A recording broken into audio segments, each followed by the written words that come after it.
भारत में एक संविधान है जो हमको भारत में ही नहीं बल्कि विदेश में भी घूमने की आज़ादी देता है। मैं दिल्ली आऊँगा ये आप नहीं तय करेंगे। मैं दिल्ली भी जाऊँगा, मैं बिहार भी जाऊँगा, मैं उत्तर प्रदेश भी जाऊँगा। जहाँ जहाँ हमारे भाइयों के साथ में दुर्व्यवहार किया जाएगा, अत्याचार किया जाएगा, उनके संविधान को खत्म करने की कोशिश की जाएगी। अनुराग ओझा वहाँ बिना राजनीति के पहुँचता रहेगा।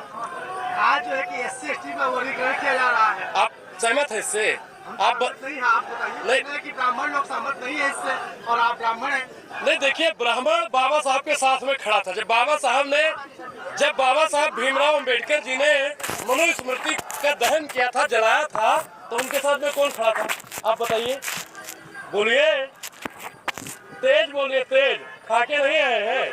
भाजपा वाला पैसा नहीं काटेगा, बोलिए। उस समय बाबा साहब के पास में कौन खड़ा था? ब्राह्मण था। बाबा साहब की देखभाल करने वाला कौन था? बाबा साहब को पढ़ाने के लिए भेजने वाला कौन था? अम्बा वाडेकर कौन थे उनके गुरु? आप बताइए कि बाबा साहब के साथ में जो दूसरी शादी बाबा साहब की हुई थी कौन थी? तो आप बताइए कि ब्राह्मण बाबा साहब के जब साथ में थे तो आज ही हमारे बाबा साहब, इनमें हम बाबा साहब दिखते हैं, इनमें हमें बाबा साहब दिखते हैं। हमें तो सब बहुजन में बाबा साहब दिखते हैं। कुछ लोग कहते हैं कि आप मलाई काटना है, राजनीति करने हैं, इस आंदोलन का समर्थन। ये भाई कोई मलाई वलाई लेकर आया है? देख रहे हैं, देख रहे हैं, ये सब है।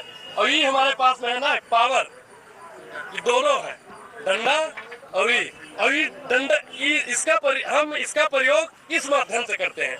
सरकार को हम सिर्फ सुनाना चाहते हैं कि सुप्त चेतना में पड़े हुए मैं उन्हें जगाने आया हूँ, देशद्रोहियों को उनकी औकात बताने आया हूँ। जो हमारा आरक्षण खत्म करने की बात कर रहे हैं ना, जो हमारा आरक्षण खत्म करने की बात कर रहे हैं, हम उनको अभी समझा रहे हैं संवैधानिक तौर तरीके से।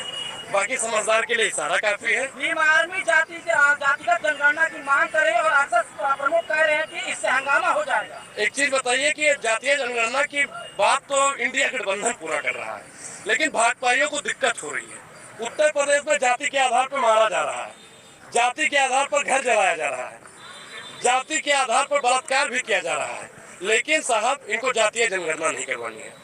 और इस संविधान की किताब में इतना पावर है, इतना पावर है, इतना पावर है, इतना पावर है कि उतना पावर महाराज 11,000 की वोल्टेज में भी नहीं है। समझ रहे हैं ना? हाँ, बोल दिया है कि जातीय जनगणना बहुत जल्दी होगी, उनकी मैनिफेस्टो में था। पढ़ो महाराज, पढ़ो।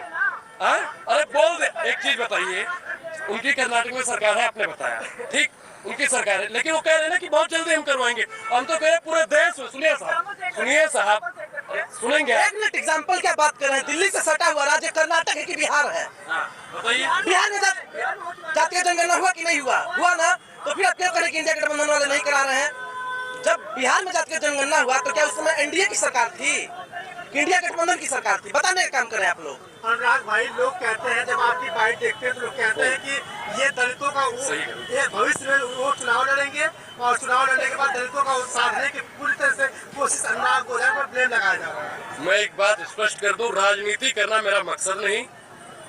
मेरा मकसद है कि झूठे की सूरत बदलनी चाहिए। झूठा वो आदमी है जो